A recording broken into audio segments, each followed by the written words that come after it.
السلام علیکم رحمۃ اللہ وبرکاتہ۔ یہ جو 14 اگست ہے نا، یوم آزادی کے شہیدوں کی برسی ہے۔ ارے اس دن اور اس سے پہلے ہزاروں لوگوں نے شہادتیں لی۔ کیا برسی پر ناچا جاتا ہے؟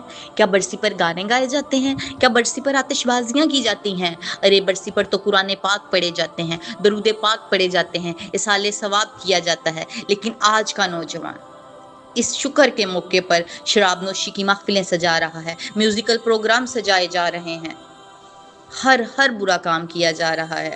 کیا رب نے ہمیں نعمتیں اس لیے دی؟ اللہ نے وطن دیا جس کا نعرہ تھا پاکستان کا مطلب کیا؟ لا الہ الا اللہ۔ کون ہمارے رہنما؟ محمد رسول اللہ۔ اور ہم کیا کر رہے ہیں؟ اسی کے یوم آزادی پر اسی رب کو ناراض کر رہے ہیں۔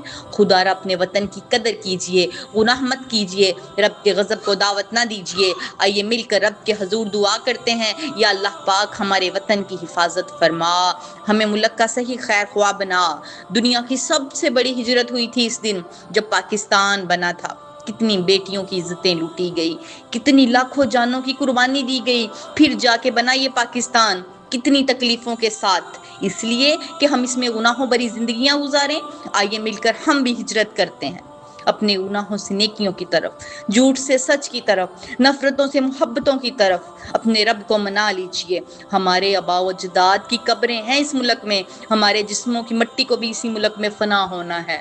مدینہ المنورہ اور مکہ المکرمہ کے بعد اگر کسی مٹی کو چومنے کا دل کرتا ہے تو وہ ارض پاکستان کی مٹی ہے۔ آئیے خود کو بدلیے، جن پر ظلم کیے ہیں، جن کے دل دکھائے ہیں، ان سے توبہ کر لیجئے، معافی مانگ لیجئے، اللہ کے حضور سجدہ ریز ہو کر شکر ادا کیجئے کہ اللہ تم نے ہمیں آزاد ملک دیا۔